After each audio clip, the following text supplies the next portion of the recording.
Bienvenue dans notre leçon de la phrase interrogative. Dans cette vidéo, nous allons explorer les différentes formes de la phrase interrogative et on va aussi découvrir comment on construit la phrase interrogative. En commençant d'abord par l'objectif de la science.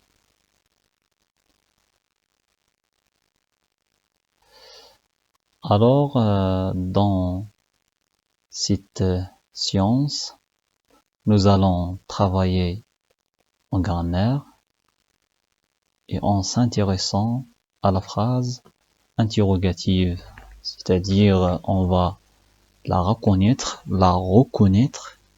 et savoir l'identifier. Ici,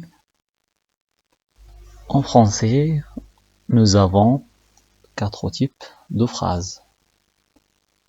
La phrase déclarative, la phrase exclamative et la phrase interrogative et impérative. La phrase interrogative, c'est le sujet de notre vidéo d'aujourd'hui. Alors, qu'est-ce qu'une phrase interrogative? Je vous propose une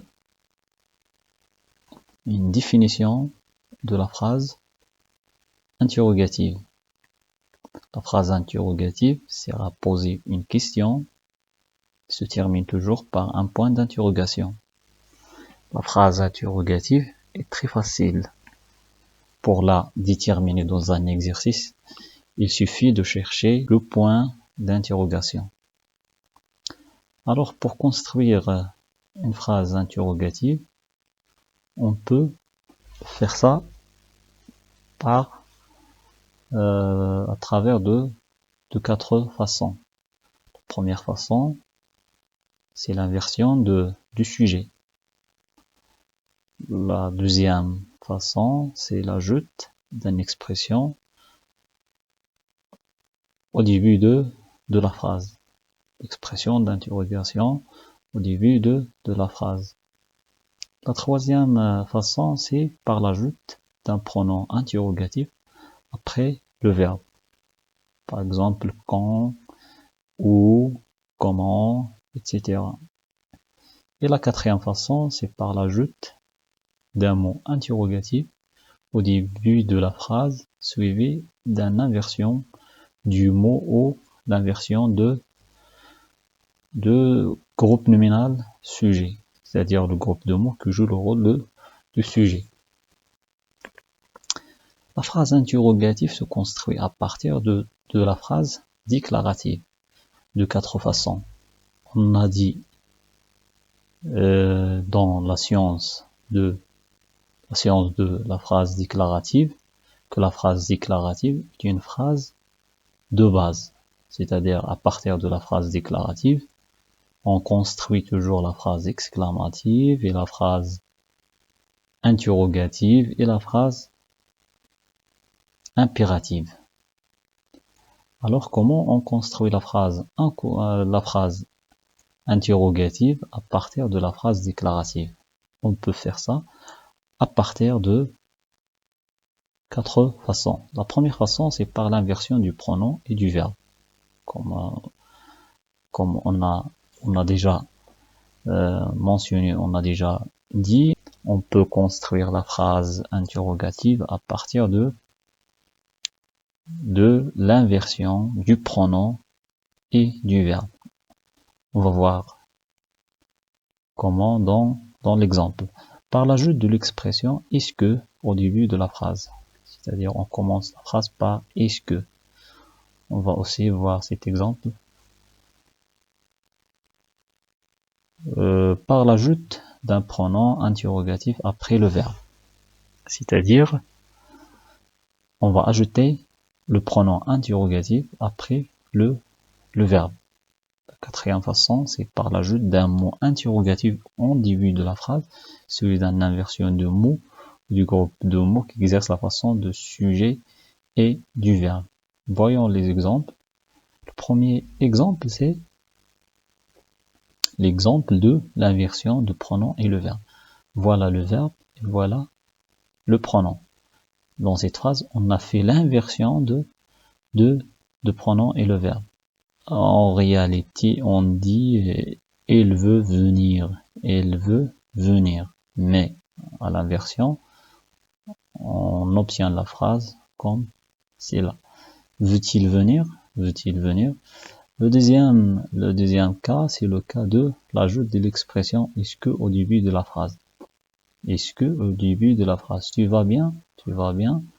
Pour poser la question, on ajoute l'expression est-ce que? Est-ce que tu vas bien? Le troisième cas, c'est par l'ajout d'un pronom interrogatif après le verbe. Voilà le verbe, voilà le pronom interrogatif. Il est parti où? Il est parti où? Il habite où? Il habite où? Et si on ajoute le pronom interrogatif après le verbe. Puis le dernier cas, c'est le cas de l'ajout d'un mot interrogatif au début de la phrase. Voilà le mot interrogatif, pardon. Voilà le mot interrogatif, c'est pourquoi. Et suivi d'une inversion du mot. Voici l'inversion du mot. On a ici le sujet il et le verbe parle. On fait l'inversion du sujet. Très bien. Je vous propose un exercice pour s'entraîner. On commence par la lecture de la consigne. Dans les phrases suivantes, souligne les phrases interrogatives. Vous avez ici plusieurs phrases que vous allez lire et vous allez traiter et vous allez souligner les phrases interrogatives. Voilà les interrogations. Alors on va traiter et on va analyser les phrases. Dans cette phrase, on a fait viendras-tu demain? Dans cette phrase, on a fait l'inversion de pronom et le verbe. La deuxième phrase, qui?